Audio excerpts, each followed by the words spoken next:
Hi everyone, welcome back. We are here for our hot topics in January. So welcome to everyone who's here already, and do pop your name in the comment. Let me know who's here. I see we've already got David, the first fairy nutter, here with us. And thank you so much for joining me again today. We are here for January for the first of our live streams. I'm just shuffling things around on my screen if you're wondering what I'm doing. There we go. Let's put me over there and this in the middle. And then we'll be organised. There we go. So this seems to have come around so quickly.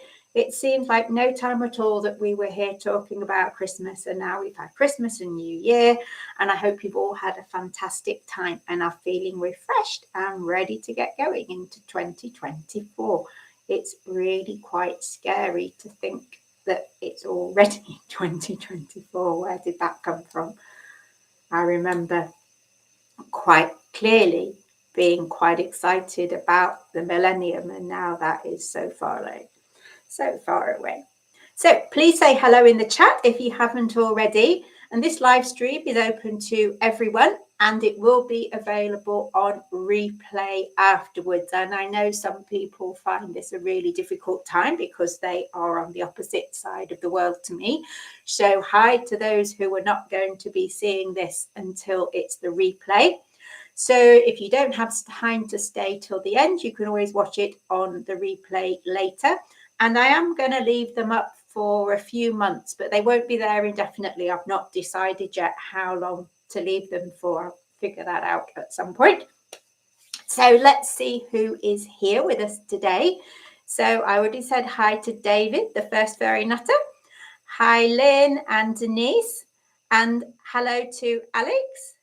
Hi to Chris and Lisa, Alison, and the old Get What Games, in case any of you have figured out who that is yet. So, and Mr. Piggy's just arrived. Hi, Mr. Piggy. So, as I said, just if you turn up late, just say hi in the chat, but I'm going to get on with what I want to talk about today. So, as I mentioned last time, I'm changing things up a bit this year. So, as well as today's live stream, there will be another one this month that's open to everybody. So that is on the 24th of January, 2 weeks from today. And rather than have hot topics twice in 1 month, and that will just be too confusing for me to figure out how to let you know if it's the first one or the second one. I shall get in such a muddle.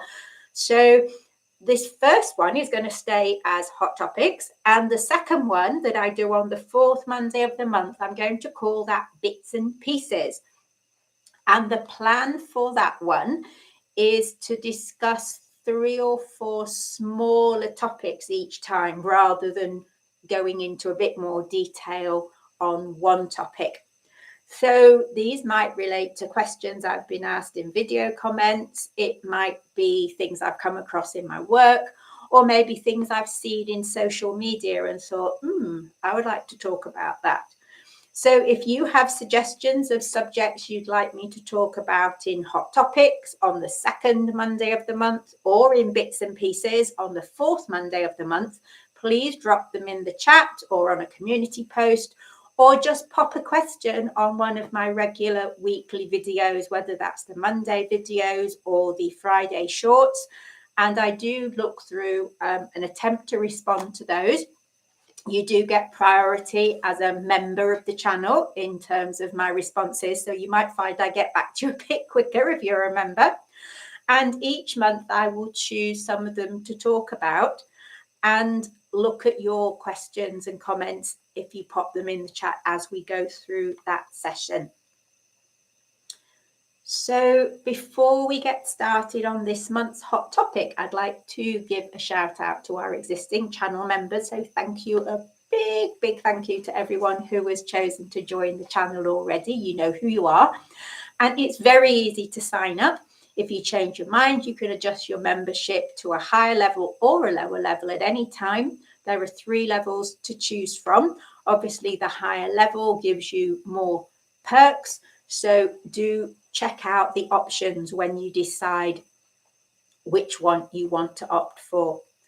And if you'd like to show your appreciation of our videos, or for this live stream for that matter, then another option is to use the super chat or super thanks to make a one-off contribution.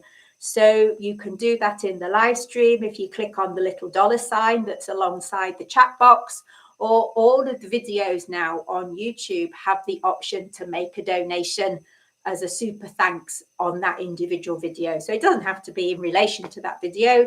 You can pick on any of them.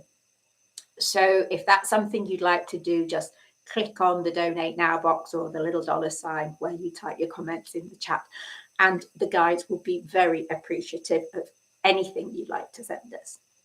So I must give a shout out for those who sent us treats in the last month, to the lovely people who have donated towards the guys' casual snacking. So the gang have enjoyed another bag of gravy bones from Lynn Stevens. They've had some marrow bones from their Auntie Shirley, the marrow bone biscuit rolls, that's not the big butcher's marrow bones. And they've also had some schmackos from their Auntie Janet. So they've been quite well kept with treats this month. And their Auntie Shirley gave them some extra fancy treats as well. She was given a big bag of the air-dried sausages, and she shared those with my gang. She has 4. I have 5, so 1 more. But she very kindly let us have some of those. And I took them out of the bag and put them on the kitchen counter and thought, no, this isn't going to work. These are going to have to go upstairs. So I promptly had to get them out of the kitchen because they were too exciting. There were too many noses all sniffing around like the Bisco Kid, interested in those sausages. So we'll be checking those out. So the guys have asked me to pass along their thanks for your kindness this month in giving them things to eat. And last month I did mention the idea of setting up a wish list if you'd like to send them something to try out. So I've been pulling together their suggestions, and we'll be launching that wish list in the next week or 2.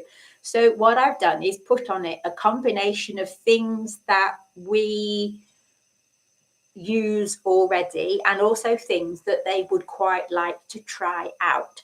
So if you're the first person to send us any item on that list, we will do a short video where you can see how my in-house testers got on with it. So you will get to feature in a short as well. And I've also allowed the option, which it turns out you can do on Amazon. I'm learning as I go. There is an option you can check which allows you to send them something that isn't on the list. So you do have to choose at least one item on the list, but then you can add something else to go to the same address. So if there's something that you really want them to try out that I haven't put on my list, then feel free to send them something as a secret surprise. And again, we'll make a video about it to see how they get on testing it out. So that option will be up in the next week or so. So I'll do a community post when we get that organised. So before we get on to this month's topic, let's check out the chat. Let's see. So where have we got to? Alison is here. Hi, Alison. And the Old Game said, hi, Mr. Piggy. Yes, What Game says he doesn't know what I mean about, some of you might have guessed. I'll leave you to figure that one out. Floppy and Gandalf wanted some biscuits and they are on their way. Gandalf and Floppy, aren't you lucky guys? Thank you, Alison. That's really kind. And the What Game says Gandalf wants to know how much toast is too much toast. Well, we could buy a whole load of bread and do a video to see how much toast he can eat, but I'm not going to clear up the mess when it turns out to have been too much toast. And Lisa has very, very kindly sent us £2 as a donation. That is really lovely. Thank you, Lisa, for that donation. The guys will appreciate that. Hi to Marie. I know Marie's on the other side of the world. It's morning over there. So good morning to you, Marie. And Chris says he enjoyed Floppy's thinking sure. Yes. If anyone has a greyhound that sits in that really peculiar manner, it looks like they've lost any sort of concept of how their body operates, I would love to hear about it. He doesn't sit except in that weird position that looks like he's just kind of lost control of his legs and they just stick out there like this. So yeah, he's the strangest dog when it comes to sitting. But as always, there was something trickling through the mud that is his brain, and it came out eventually, didn't it? Bless his little cotton socks. He's fast asleep. I have shut him in his crate because I'm here on my own with them all today. So I'm really hoping not to have any chaos whilst I'm here and have to go and sort it out. That would not be good. I don't know if I can put you on pause. Anyway, so Lisa says, do you have a favourite greyhound? Oh, that would be difficult. That's a bit like saying, do you have a favourite child? I don't know, parents out there. Do you have a favourite child? Would you admit to it in public? I think I have to say my favourite is AJ. But shh, don't tell the others. They all think they're my favourite at the time. But yeah, I think overall my favourite is AJ. And I think my favourite is AJ because he is a very quiet and unassuming kind of guy. He rarely does things that make me want to scream. And I think that's because I've largely got a household full of characters rather than your average greyhound that is very well behaved and quiet and demure, as you've probably seen in the videos. And AJ is a very self-effacing kind of dog. You know, if he wants something, he just sort of says, whereas if Meggie gets in the wrong room, it's what? Do it now. Do it now. And Jim stands on the baby gate and witters at you. Gandalf, yeah, well, Gandalf is Gandalf. You'll hear a bit more about Gandalf later. And as for Floppy, well, yes. So of all of the ones I've got at the moment, then I think, yeah, it has to be AJ, but don't tell the others. So, oh, and Alison has very, very kindly sent us £2 as well. Thank you so much, Alison, because we've already got treats coming on the way from Alison. And Yehuva says, I can totally understand that. Yes, having a favourite is hard, and I have to wonder, is there any parents out there that want to admit they have a favourite amongst their children? The old git again, it's not you that he tries to kill for a cuddle. He never tries to kill me for a cuddle. He just tries to leg me over. And then he gets to cuddle you because you're on the floor. And Mr. Piggy says he has a favourite. So who is the favourite, Mr. Piggy? Are you going to admit to it in public? And Lynn says, I love your impressions of the dogs.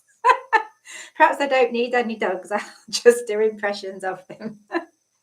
So is Mr. Piggy going to tell us who his favourite is? Is it boys for daddy, girls for mummy? We'll find out. I'm going to make a start on this month's topic while you think about that. And this month, or for the hot topics, I'm talking about fostering greyhounds specifically. So the plan is to take a look at fostering from the perspective of you as the foster carer and from the perspective of the greyhound that comes to live with you. So this is obviously not comprehensive. I could probably talk for several days on this subject.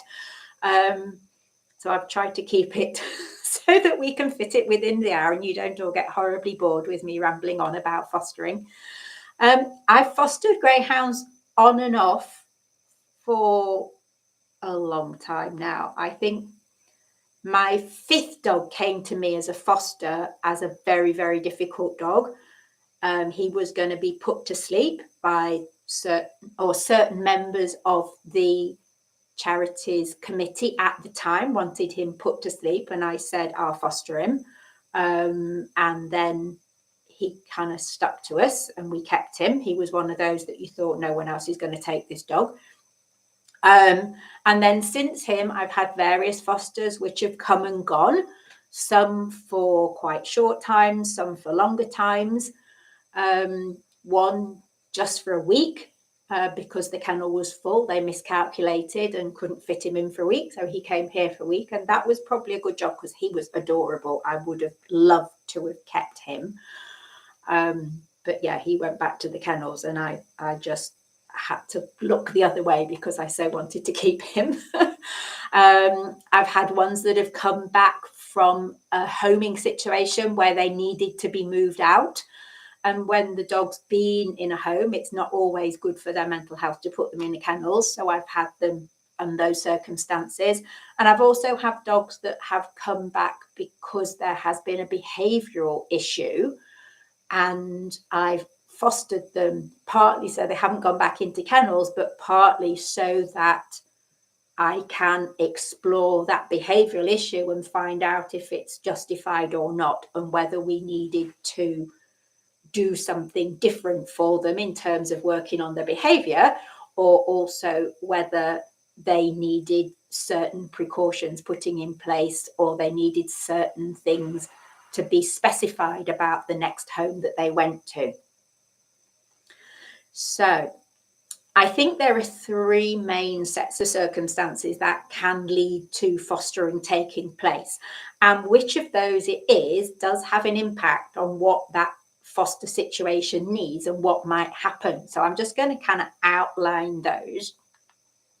So one that you do sometimes get now, that started up in the, or primarily in the charity I used to volunteer with, we started doing this in some frequency at the start of the COVID pandemic, when you couldn't allow people to come and see a dog in advance. They had to be taken to the person, so the person wouldn't meet them until the day they were getting to have them.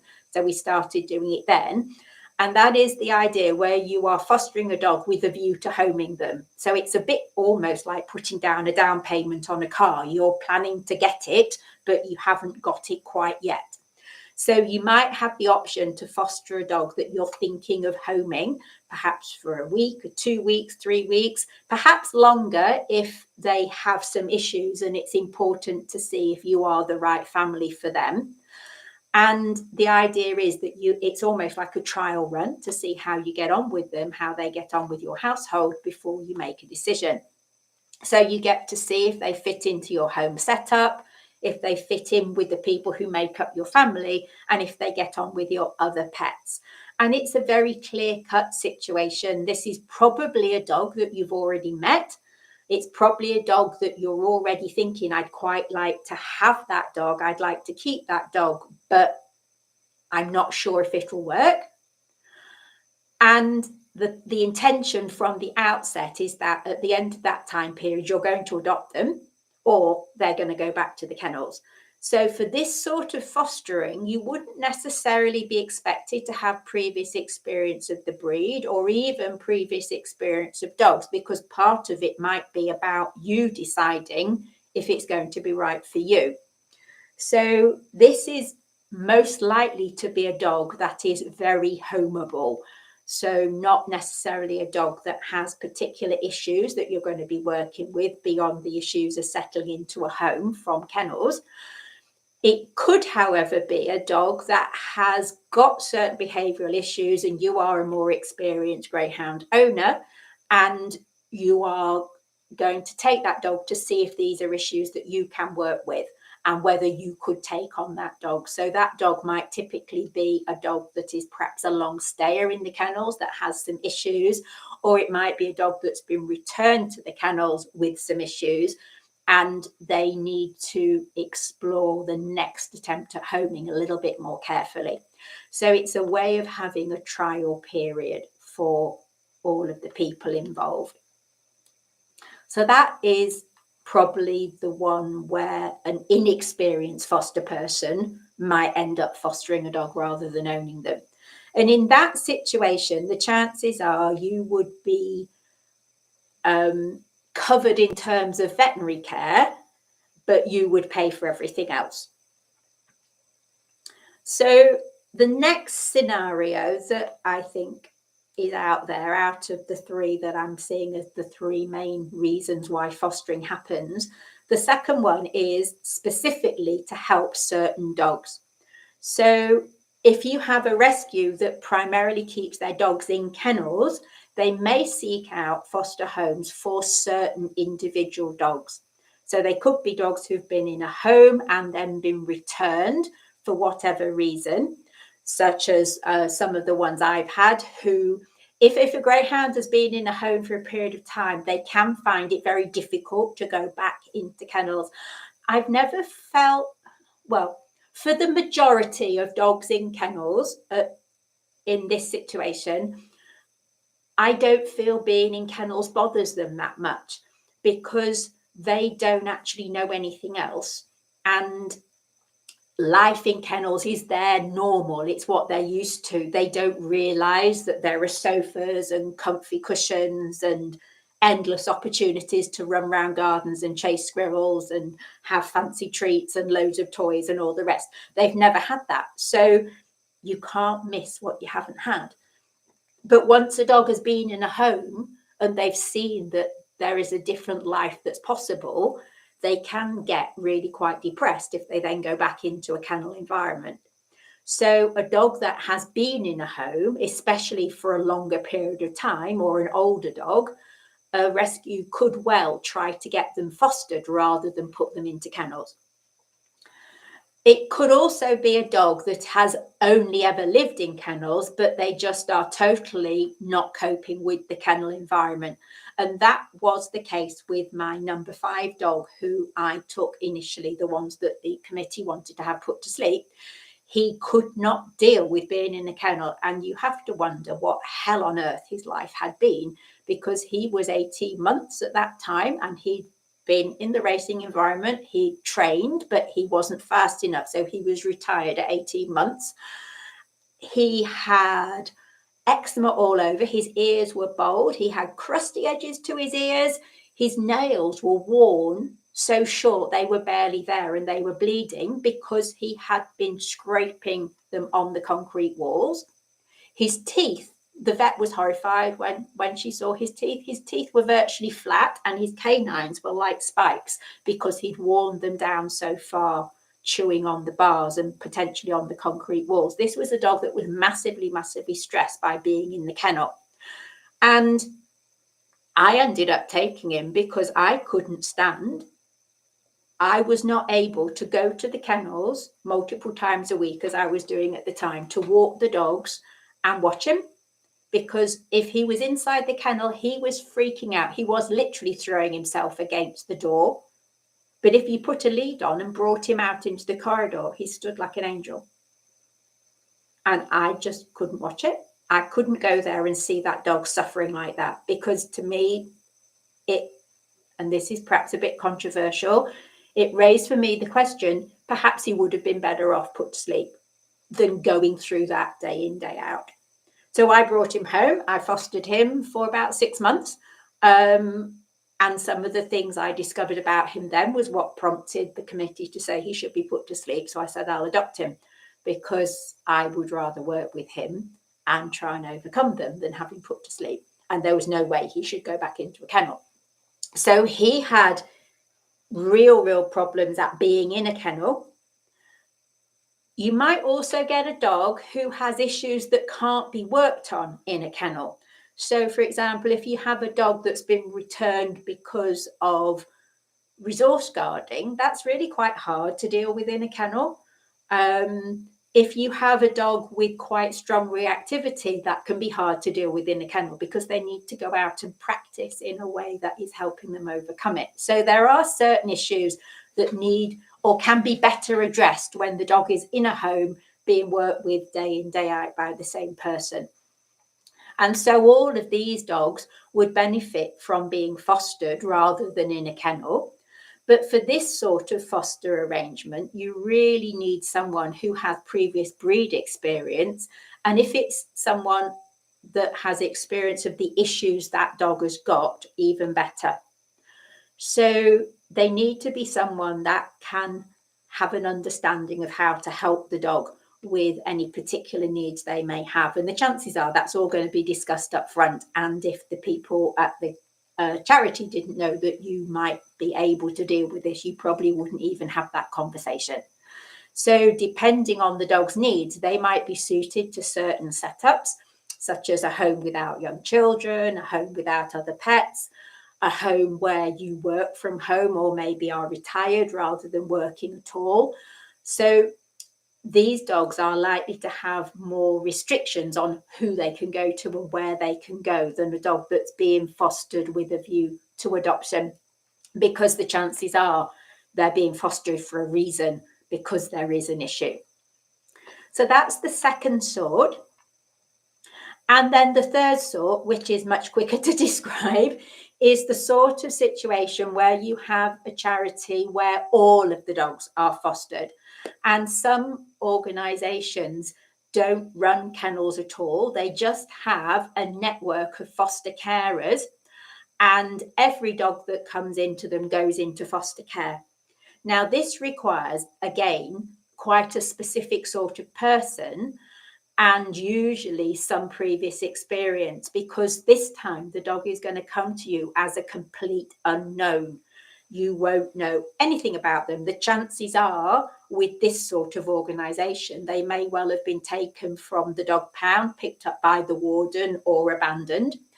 And you would have no idea how they get on in a home. You might not even know how old they are. So this sort of foster carer has probably not got young children. They might not have other pets other than perhaps dogs or similar breed dogs. And they have got the task of finding out about this dog, assessing the dog, and getting to a place where they can suggest suitable home environments for that dog to be moved on to. So the second and the third categories, you could have that dog for a varying length of time until they find a home. But the chances are that you probably would get first option on keeping them if you wanted to. The downside, of course, for the charity is that if people do keep the dogs, then it can make it harder for them to foster another one. So those are the three different sorts of fostering that come to my mind. If you have ideas of others, pop those in the chat and we'll take a look at those. And if you fostered your current greyhound or a previous greyhound before you adopted them, or you have a foster dog now, let me know in the comments and about how that dog came to you. And we'll take a look at the comments when I've had a swig of my tea.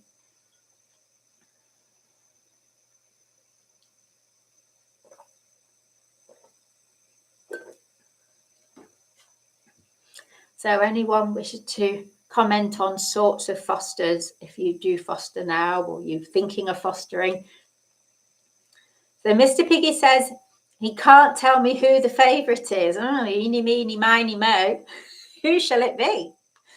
And Alison says, I'm guessing this is about my number 5 dog. I don't know how they could do that. I'd love to foster, but I keep them. That is one of the main problems and one of the main issues, which we'll talk about in a bit, is that letting them move on.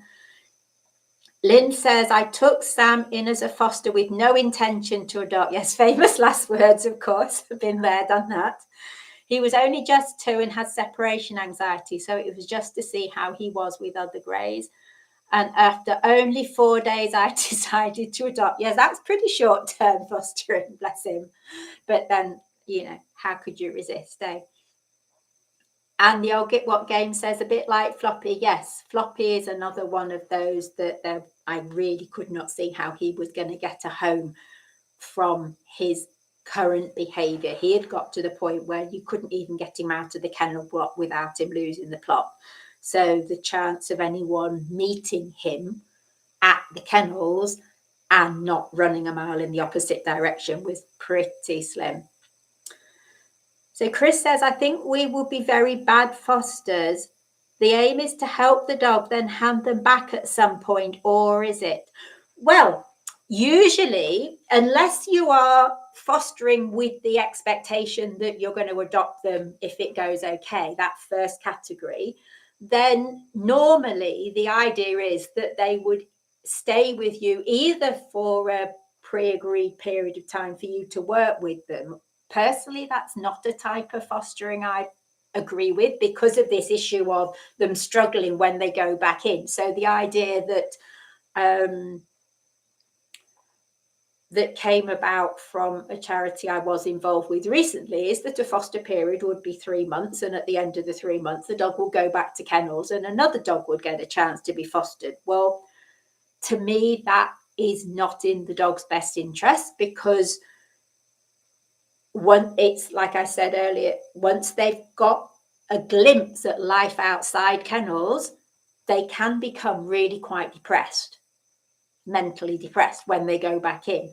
And so to me, it's not good for their welfare to take them out of the kennels for 3 months and then put them back in again, just so another one. So I personally would be looking at fostering in a situation where the dog will stay with you until a permanent home is found for them. So you don't know how long they're going to be there.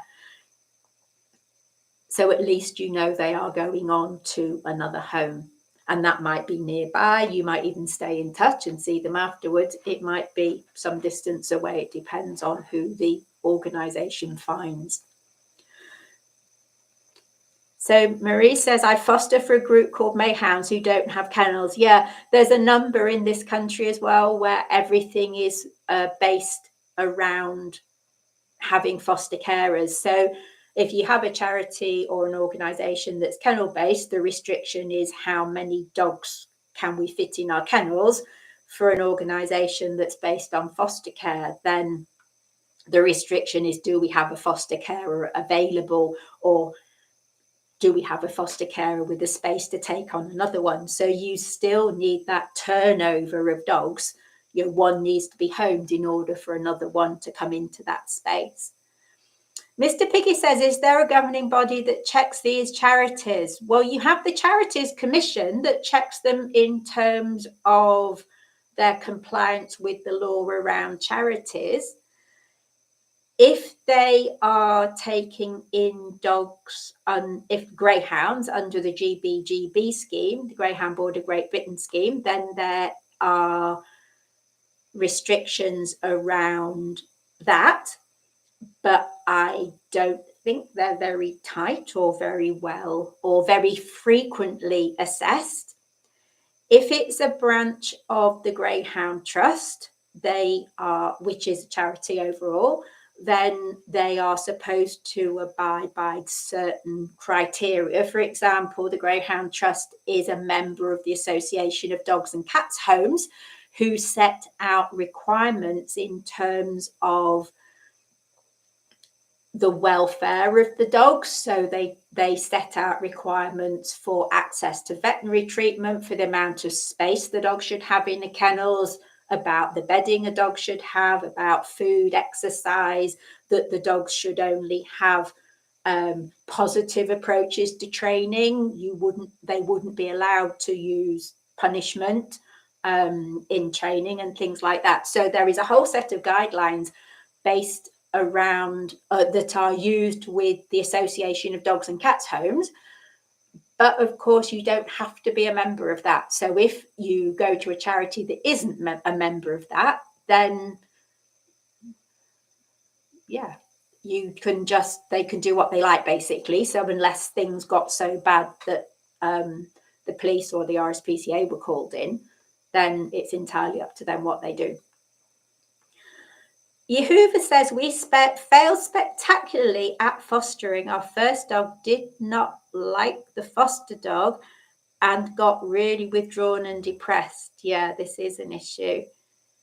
Got stomach issues. Yeah, greyhounds, I think their Achilles heel is their tummy.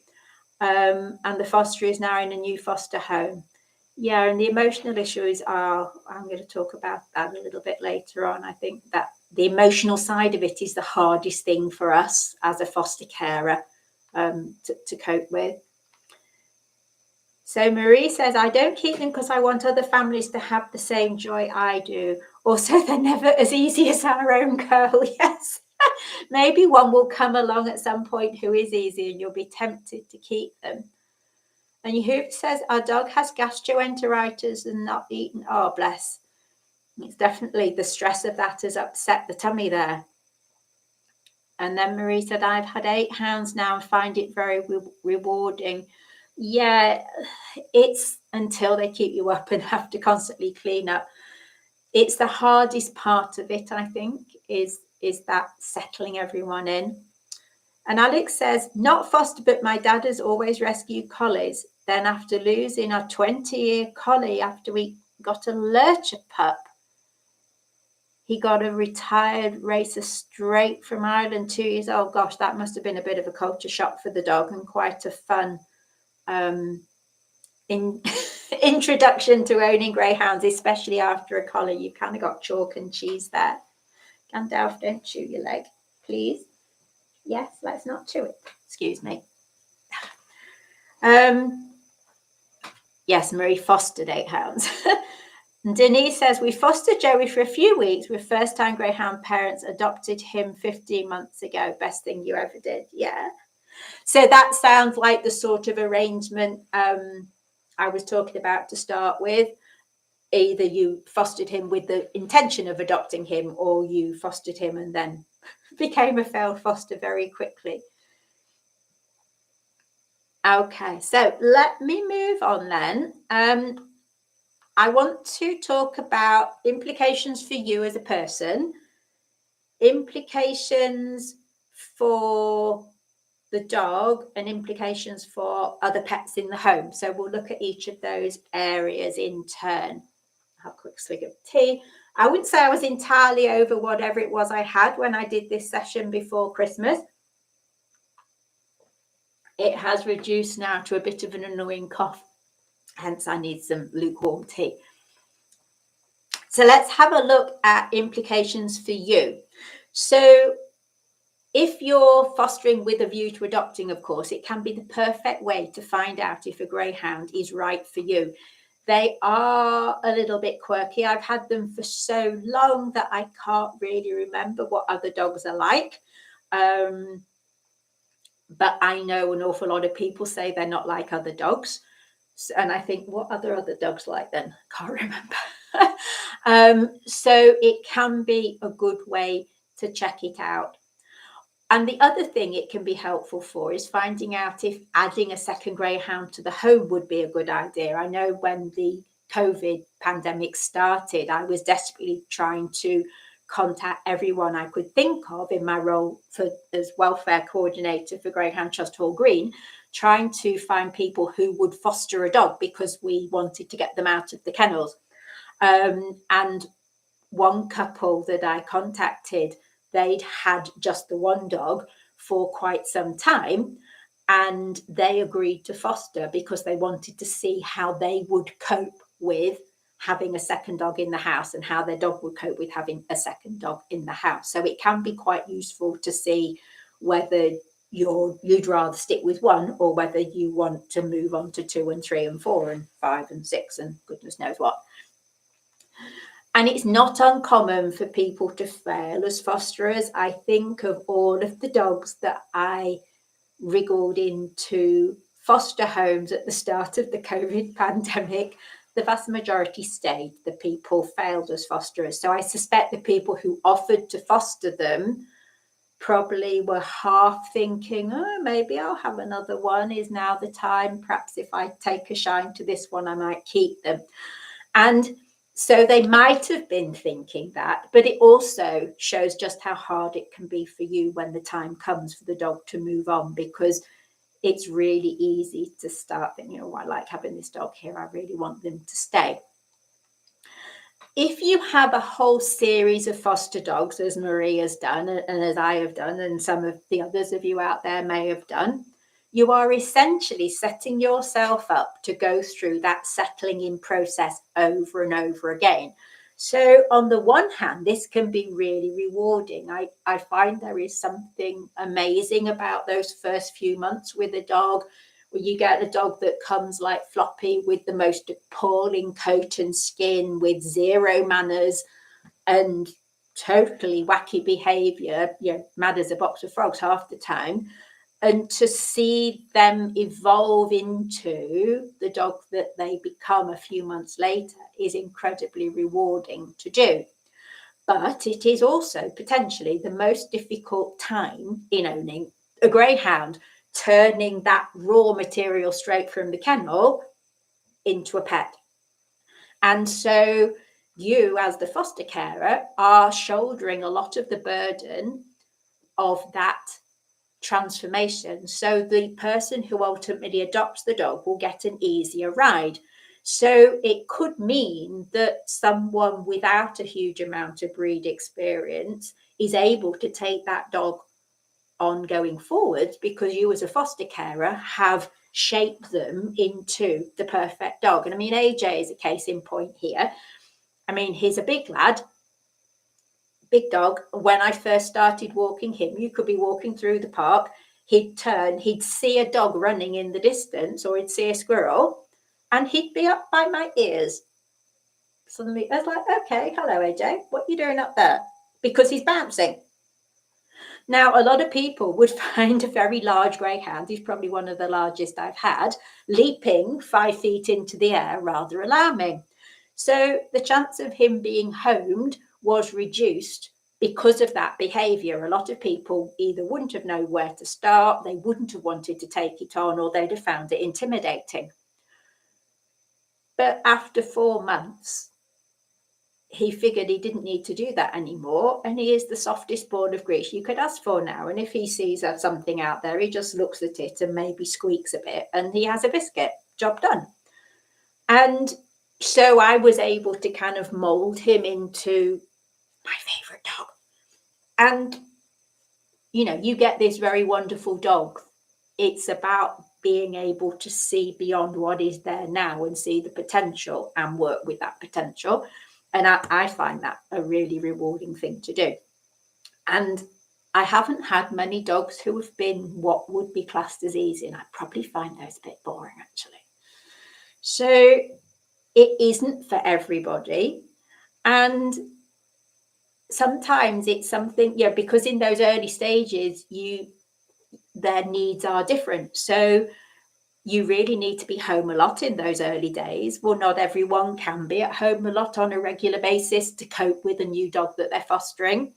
You're repeatedly going to be going through house training. You might be lucky and get the dog that doesn't need house training because they're already clean in the house. But you might get the dog that takes months of cleaning up the mess, or the dog that regularly is getting up in the middle of the night and needing to go out. What if they turn out to have separation issues? Even if they don't have full-blown separation anxiety, you can't start on day one by going out for the morning. So you're going to keep having to go through these things, building up the time you leave them gradually. And I can say from personal experience that if you live on your own, that's really hard work. Having a second person in the house makes life a lot easier because at least one of you can go out. But I find the hardest side of it is the emotional side of things. You don't know how long they're going to be with you, and you want them to form some degree of bond with you because it helps them to settle in. But if you get too attached back to them, it's going to make your life very difficult later on when it comes to letting them go. And I think this is why so many fosters fail, because it's very easy to become attached to the dog very quickly. And it's quite difficult to stay focused on the importance of allowing them to move on so that you can free up the space in your life to foster another one. And emotionally, it can take its toll, because although you can tell yourself the logic of, I'm going to let them go so I can foster another one, it's like, oh, I don't want you to leave. And I remember one of the ones I fostered, my mother was in tears when he left. And I mean, she only visited me sometimes. She hardly knew the dog. But then when he went off to his new life in Worcester, it was, oh my God, I can't go, he's going. So, it really can be very difficult. And I think you need to come up with ways of how you're going to cope without yourself. Maybe you need a break in between dogs, or to stay in touch somehow, or have a support circle that you talk to about it, because in a way you're going through lots of little losses, and it does take its toll emotionally after a while. So I have had quite a few fosters over the years, and every time it's been hard to let them go, even if I wasn't actually that fond of them. And there have been some I haven't been that fond of. Something I've found is that there are definitely dogs that I connect with and dogs that I don't.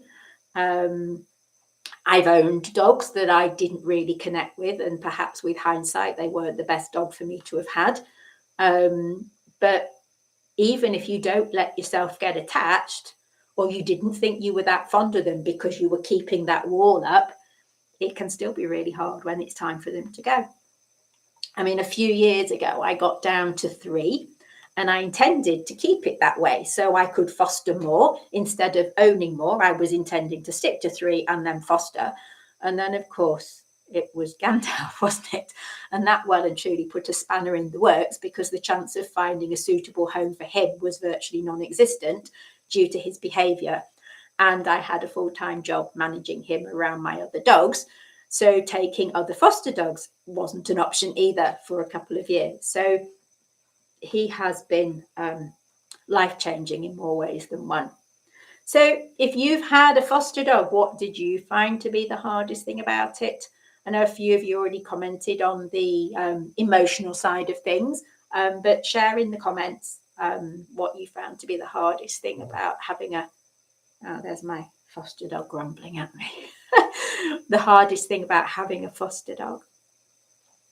And I'll have a swig of tea.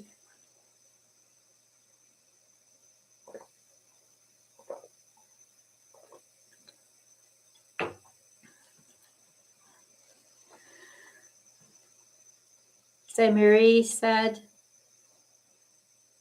you had problems with a foster, with your own dog not getting on well with the foster dog and had to take a long break, and only got boys that your girl could boss around. Yeah, the girls do tend to be a bit bossy.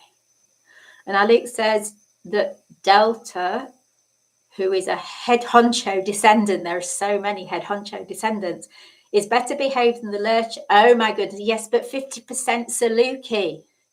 If a greyhound is a box of frogs, then a Saluki is a whole storage unit of frogs. I think they are the most stunning dogs. Half of me would love a Saluki, but they are generally meant to be quite mad. And typically, I think lurchers with Saluki are often quite mad as well, because you've got the stamina and the madness and the quirkiness all in together. So Mr. Piggy says, we had a beautiful greyhound boy, but when he passed, we thought we'd get a lurcher pup. Oh dear, I shouldn't now. I do apologise, Mr. Piggy.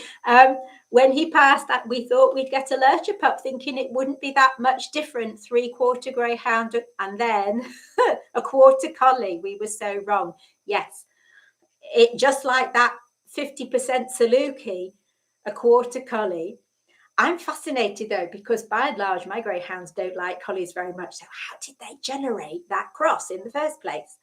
But yeah, I personally would be wary of a lurcher that had collie in them, because you've got sort of something that's hyper and on the go and fixated like a collie with the speed of a greyhound. That's asking for trouble. And David said, my hat goes off to those who can foster. It's not the easiest thing to do, I have to say. It's not the easiest thing to do. And the old Get What Game says, he's a good boy when he's not gnawing on his leg and moaning. I presume he's talking about Gandalf. Yes, I'm hoping not to have to kick him in a hurry. He's dozing again and not chewing on his leg right now. We're at the vet's tomorrow, so I'm hoping to talk to the vet about the leg that he keeps chewing on and see if anything can be done before I commit doggy side. Hi, Steve. Yes, you're a bit late, but don't worry. You can watch on the playback. It'll still be there.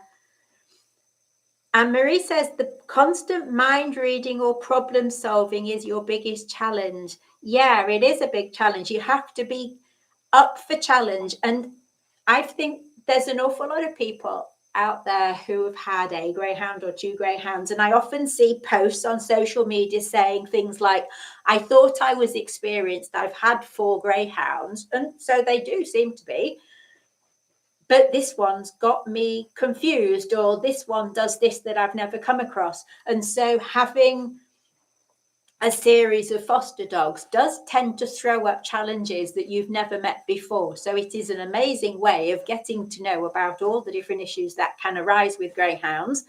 But at the same time, you're constantly thinking, how do I deal with this? Because just either it's all right, excuse me. Did you hear him grumbling? He's grumbling because Jim is fidgeting. So just because how you treated it last time or how you worked on it last time worked then doesn't mean it's going to work with the next dog. Or maybe they just have a completely different issue to the last dog. So they do tend to keep you on your toes, which is another reason why it might be nice to have a break between dogs.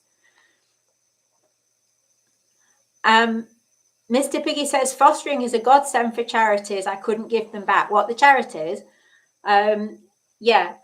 Giving them back is really hard. I certainly have come across a fair few greyhounds who might not have ended up getting a home if it hadn't have been for the option for them to be fostered first, either because of their nerves or because of their other aspects of their personality or because of behavioural issues that they've developed. And the old Gitwell Gaines wants me to use the fluffy carrot. Yeah, I have to leave the room to get the fluffy carrot. And Yahoo says to have to go through the settling in phase again. You do forget how hard it is. It's a bit like, going back to my children analogy, I think one of the best kept secrets is how horrendous childbirth is, she says, not having had any herself. But you kind of get the impression it's pretty grim. And they think, well, why'd you then go and have another one? If you remember how awful it was, why'd you have number 2 or number 3 or number 4?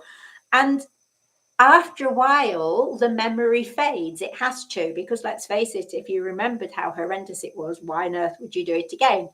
So if you've had a bad experience with settling in, after a while, when you've got the perfect pet, you do tend to forget how difficult it was. And if you haven't had to do it for a while, because maybe you got your dog when they were young and you've had them for 8 or even 10 years, and now they're a very sedate and calm and well-behaved joy to live with, you don't always remember very clearly what it was like at the beginning. Denise says, we still have issue with Joey's hyper attachment to my husband. We can't leave him for more than 10 minutes. Oh, bless him, Joey. Excuse me.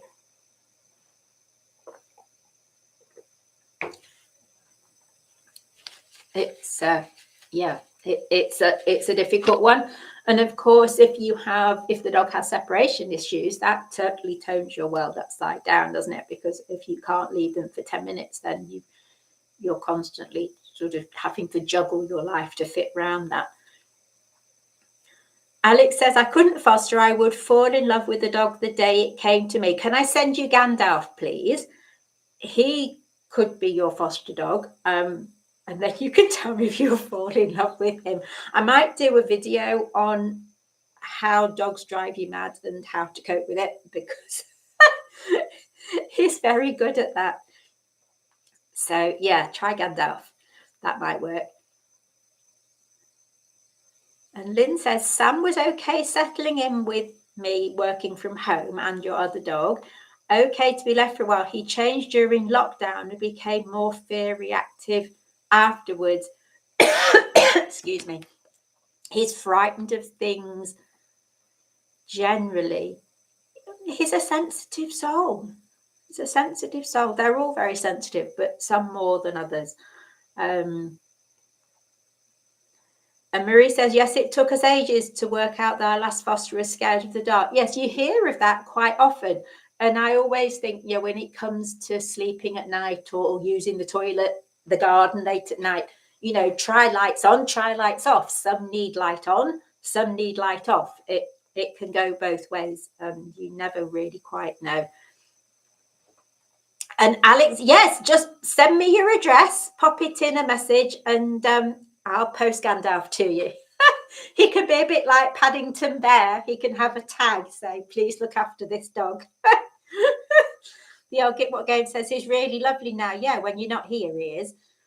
Not really lovely when he's down the garden doing stuff you'd rather he didn't do. And David said, would love to see a video on how dogs drive you mad.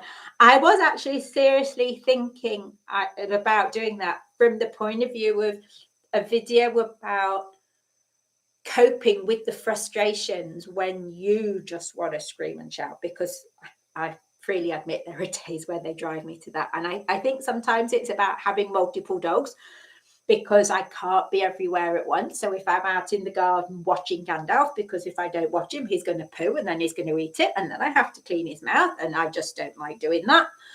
And then I can hear Meg is in the house shouting because she wants to go into a different room. And Jim's squeaking because something's happened. And AJ won't go in. And what's Floppy doing? Has he snuck it? And it's like, it's like herding cats. So yeah, we could do a video on that. Shall we do a video on that? We'll do a video on that. And the old Get What Games, Daisy needed the light on. Yeah.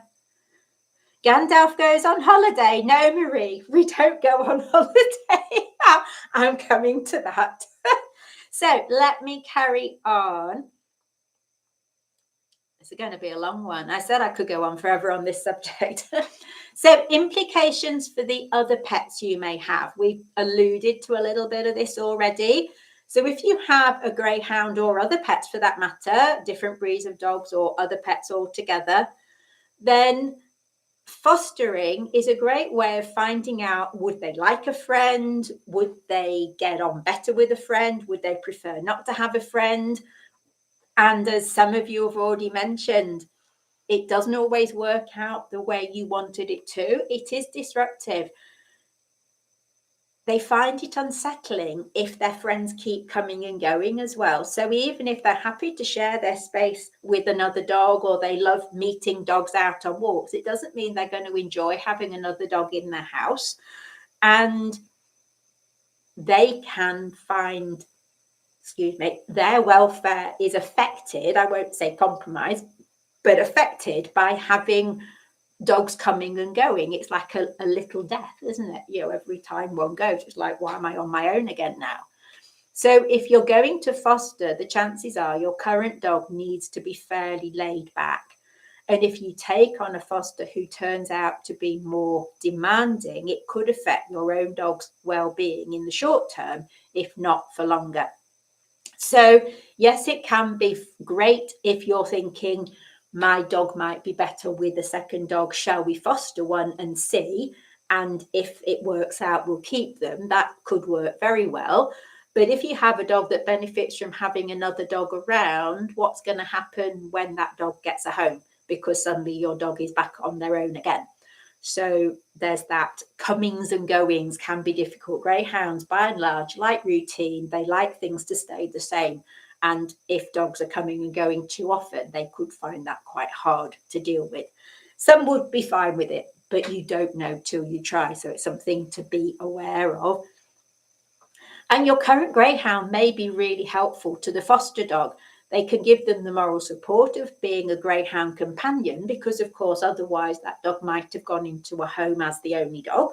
And they can show them the ropes around the house. And I found mine have been invaluable in showing the newcomer, whether it's a dog I've adopted or a dog I'm fostering, showing them the ropes. So dogs learn by watching other dogs, and they copy what other dogs do.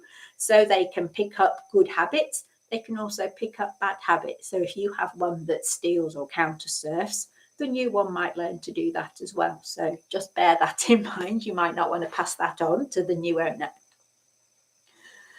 I've also noticed that upset to our routine when the new dog arrives or leaves is something that is not good if it happens frequently, and it can take a while for them to settle down again. And particularly if it turns out they like having a friend and suddenly they're then on their own. Of course, others may heave a sigh of relief at getting their space back and having you to themselves again. So when you fostered, those of you who fostered, did you have another greyhound at the time? Did you see an effect on them? An effect or a benefit or a detriment to the foster dog, perhaps. I know Hoover has already said that obviously her dog has struggled with having a foster in the house. So maybe that isn't going to be the best way forward, which is a sad thing in terms of fostering, but it's a useful experience, and we have to see that we learn from these experiences, don't we? So tell me in the comments if you saw how having a foster dog affected your own dog. Denise says we're going to leave him in the kennels for a few hours, although we can't go to the dentist together. Yes, that's hard work. Can you leave him with a person? Can he have a house sitter, Denise, or does he have to, can he not be left without you at all? Alison says, I can't go on holiday because I have a nutty one and with separation anxiety, now 7 years old, but wouldn't change her for the world. Yes, you have to change your world to suit them, I think, don't you? Because their world is what their world needs to be. And Lynn says, at day breaks, we rely on fosterers to give an insight into the dog. We find out so much about the dogs, which helps us place them. Yeah, I think that is a really key benefit, because so much of what you see with a dog in a home, you can't see it in the kennels because the situation just doesn't arise. In the kennels, you're never going to know what they're like if when someone walks near their bed or walks past their food bowl or is near them when they've got a toy in their space. And there are so many different things.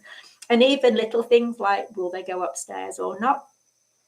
You need them to be in a home. And if you don't have a fake house to practice these things in, which some organisations do have, then it is very hard to find these things out. So even if a dog goes to be fostered with a view to adoption and it doesn't work out, there is still a benefit to the charity because they get to learn something about them. And Hoover says, oh no, back a bit. Alex says, Taya, who is the 50% Saluki, and Gandalf, she knows how to counter surf. Gandalf can't counter surf because he's so stiff he can't stand up that high. Floppy's very good at it, but Gandalf really struggles to counter surf. He'd like to, but he can't. And Gandalf could go on holiday to Alex. Yeah, Alex would have to take the other dogs somewhere else because Gandalf wouldn't cope with that at all. But he could go on holiday there. Yes, would you like to be my relief foster carer? And Yehuva says, yes, it was valuable to learn, but at a high cost regarding the health of the first dog. Yeah. Oh, bless. Sarah says, we're having issues with our greyhound who only likes to walk in twos and refuse to move if my partner isn't with us. It's about feeling safe. It is about feeling safe. She says, is it common? Having issues around feeling safe when out on a walk, I would have said, is fairly common. How it manifests is going to vary.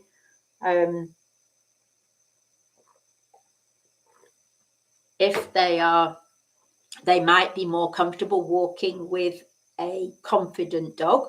That's the sort of situation where fostering a dog for a bit, a confident dog, could be useful to see if it helps your dog cope better. You never know whether the important thing to them is another dog or another person. In the case of my Jimmy, it's having another dog. My ego got dented when I thought that I might be sufficient to deal with his needs, and I tried to walk him on his own after about 9 months, I think it was, or even a bit more. Didn't work at all. Had to come back to the house and pick up AJ, and then he was fine. But I couldn't walk him on his own. It was like, I can't do this. And having me there, even after all that time, didn't solve the problem. He needed another dog. So, you could get the flip of that, as in the dog needs a person, a certain person perhaps, and another dog doesn't work. But fostering would answer that question for you, because quite often with a greyhound, not necessarily with other breeds, but with a greyhound, because they have lived with other dogs, typically they can get a lot of support from being with other greyhounds. Marie says, She helps them learn to use the stairs and walk on a lead. The fosters have taught our girls about, yes, it can go both ways. So yes, a bit of a break in between dogs can be useful to re-establish the status quo before she gets to pass those bad habits on to the next foster dog. And Denise says he can't be separated from hubby. He would play up anyone badly. Yeah, difficult. The Ogitwa game says Mr. G can surf when there's sausages out and about. No, even with the sausages from Auntie Shirley, it was just his nose on the counter. He didn't put his feet on. It was Floppy's feet I had to take off. Marie says we find that one of the best parts of fostering is getting a successful match because we know the dogs quite well and get them ready for a particular situation. Yes, perfect. Really good idea. And obviously, if you've had quite a lot of dogs, it's working, which is great. So let's move on. My last section, you'll probably be glad to know, although it is a lengthy one, is implications for other pets. Sorry, I've done that. Implications for the foster dog. Gandalf's got up and fidgeting, so I might have to sort out said foster dog in a minute. So implications for the foster dog. For all of these dogs, fostering is a stepping stone towards getting a home, whether you're fostering with a view to adopting them yourself, or they've been returned to kennels, or hello Gandalf, or you're fostering them because they have issues, or you support a charity where all the dogs are in foster. It's a stepping stone towards a forever home. Just a Mr. GG. Yeah, a stepping stone towards a real home. Are you going to leave? Oh no, he says, don't say that. Don't say that. Rub my ears. So you might get to learn what they feel like with people near their bed, in his case, what they like around food, whether they have sleep startle, which is something you're never going to find out in a kennel because it just can't happen in a kennel. So it's always a valuable experience, even if they're only with you for a few days. Someone is going to learn some more about the dog, which will help to find the right owner for that dog ultimately. Even if it isn't the right dog for you, then the charity knows a bit more about what the right home might be like. And I came across a recent article in The Guardian, which I thought was really interesting, about a program in Australia where greyhounds were being taken into a minimum security women's prison to be socialized by some of the inmates who were getting close to being released after serving their sentences. And the dogs were assigned to, do not lick that, please. Excuse me. Gandalf. Oh, no, put your nose on the top. Right, sorry. So the dogs were assigned to an inmate who taught them basic obedience and manners and got them used to things that they would encounter in retirement. So these inmates were doing basically what would be done by your typical foster carer, but it was in a minimum security prison. So they were getting used to stairs and household appliances and furniture and so on. And apparently about 90% of the dogs going through the program were adopted straight away at the end. So it was a real benefit for the dogs, for the greyhounds, in terms of getting them into homes when they retired.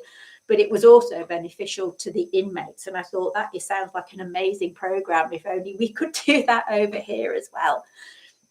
So it's an opportunity to find out if they have specific problems that could cause issues when they're adopted, so that a family can be chosen that is a good match. And this is where the more experienced owner comes in, because if you are not used to the breed, if you're not used to issues the breed may have, then they may cause you problems rather than you being able to help them to get to a stage where a less experienced person can manage with them. So one issue to bear in mind is the effect of having other dogs in the house. It can be good for the foster dog, as they're used to being around greyhounds, but if they're then adopted to be the only dog in the new family household, problems could arise then which you as a foster carer didn't see. So they might start getting anxiety, or there might be issues around leaving them home alone, which you didn't get when you were fostering them. So you can't always assume that what you see in the foster situation will definitely carry forwards into the home situation. Now, some dogs just don't cope well in kennels, which I've already referred to, and they're going to struggle to find a home direct from kennels just because of their issues. So Floppy was in that category, and he became a failed foster when the organisation he was with tried to home him without considering his needs, and tried to home him to someone who turned out to be totally unsuitable, which would have ended badly for everybody. Gandalf was also in a similar position, but he is now a life foster because he was deemed unhomeable. He actually had 3 attempts at being homed before I fostered him, and I dug out the notes that I made when I spoke to the last foster carer, and I'm going to read out a section from that for you so you can get a feel for just what he was like when he came. So the person that had him was an experienced greyhound owner. They had multiple dogs, they'd fostered lots before, and everyone expected this was going to be a good placement for him. So it's no disrespect intended to them at all, because, you know, they had helped a lot of dogs before. So these are the notes I made from talking to her on the phone. So to quote from my notes, aggression was seen from day 3. Rooms kept dimly lit to avoid shadows or reflections which he would stare at or attack. He was walked at night to avoid other dogs, and demonstrated a highly alert state throughout. Would only sleep when exhausted, went into deep sleep, then back on guard. He got so exhausted he wedged himself between the sofa and the wall to stay upright till he collapsed. Hyper-focused and staring, which then erupted into aggression. He kept staring at the space on the wall above the table, but there was nothing there. He launched himself across the table to get at it, zoned out for 10 minutes, then tried to go under and round the table and had to be restrained. He showed aggression to their other dogs at random, sometimes when he was on furniture, sometimes when he wasn't. And the bit that led to him coming back after a week. Aggression was shown to humans, again random in terms of who and the situation. Barking and attacking, lunging across the room, jumped up to bite, returned when he almost bit a visitor's face because he launched himself across the room and attacked her. So those were the notes I made from talking to Gandalf's 3rd foster carer. So I think you can see that's a pretty extreme case, not typical, and a very, very troubled and stressed dog. And I really didn't see how a dog, with knowing that about that dog, you could, in all conscience, home him to anybody, really. And so I fostered him, and I've persevered despite everything that he's done because he's such a damaged soul. And I was asked recently why he's still a foster after all this time. It was a comment on one of the videos, why is Gandalf still a foster?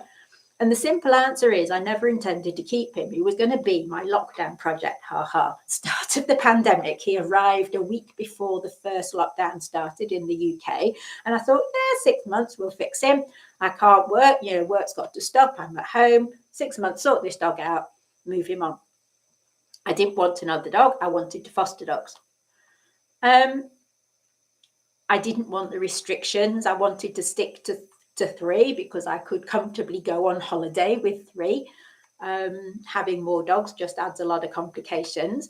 And I also wanted the support of the charity, not just to pay for his vet bills and his food bills, but I'm thinking if I need to go away, I can't take 4 dogs with me. And he's not a dog you can put back into kennels. He found it so difficult. So I naively thought that by keeping him as a foster dog, I would be able to turn to the charity and say, I need help. I need someone to look after this dog so I can have a break. However, it turned out that that wasn't possible because really most of the people involved in the charity who had the experience to have a chance of coping with him already had dogs. And seeing as he couldn't be trusted around another dog, including my own, then you couldn't have asked anyone to have looked after him because he would have probably bitten their dogs. So we were stuck.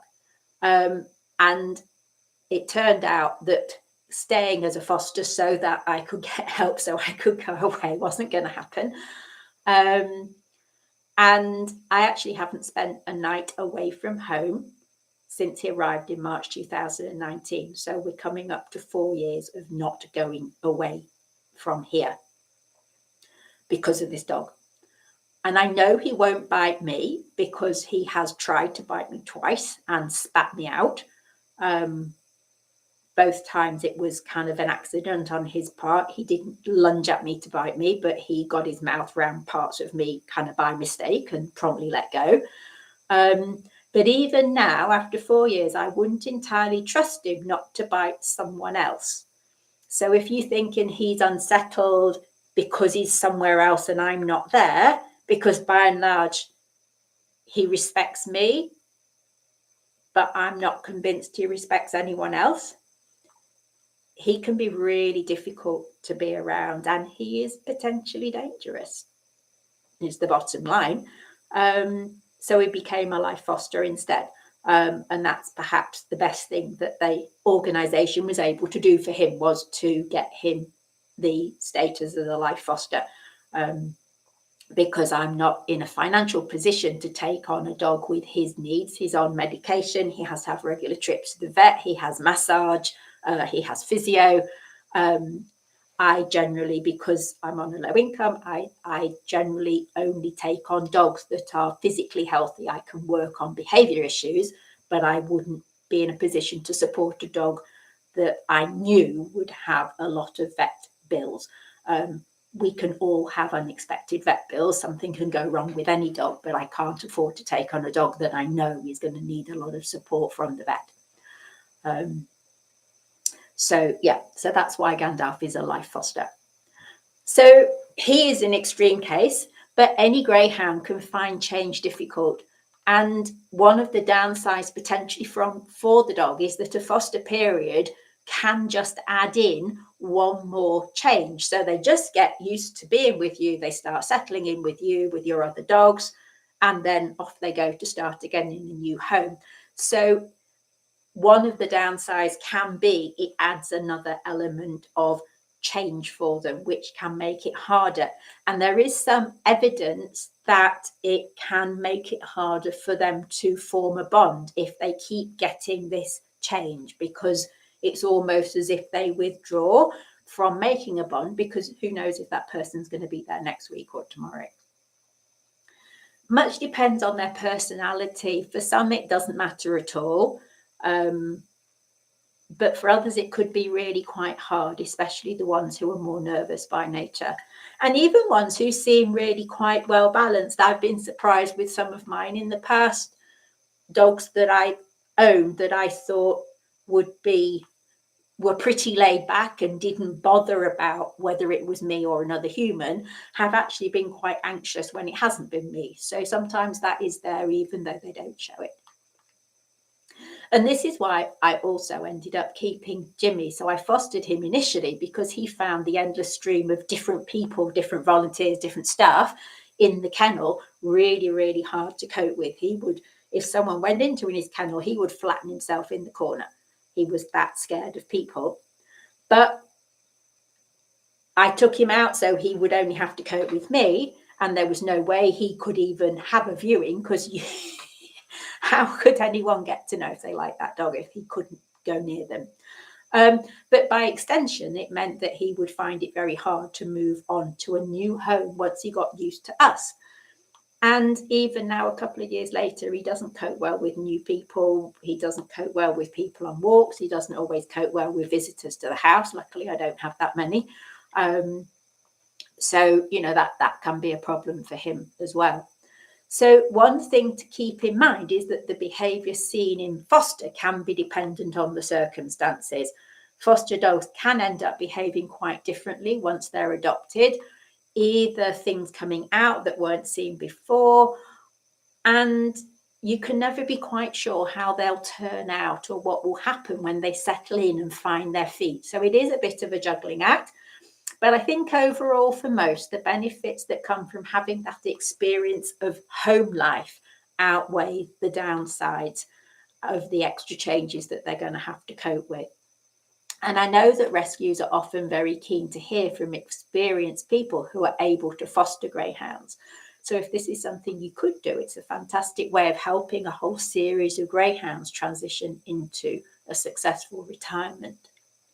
So, are there more questions? We've really rattled on today. I thought I was trying my best to keep it short. I did say I could talk for a long time about fostering. So where did we get to in the comments? Chuck your comments in there now and let's have a look. So Alison says, hi, Gandalf. And the old Gitwell game says he only wants a cuddle. Yes, he only wants a cuddle. Oh, and you have the prison program in New Zealand. Oh, that's good news. That is exciting. I wonder if they dream of bringing it over here into the UK or even into Ireland, where the dogs, obviously, a lot of the UK dogs are Irish bred. So bringing it over here would be amazing too. And in the States as well. Ah, that's interesting. I've only heard about it. I've not heard of it in the UK. It was just this article I saw just this week in The Guardian was about the Australian one. But I've not heard of it in the UK. Marie says she loves a good project. Yes.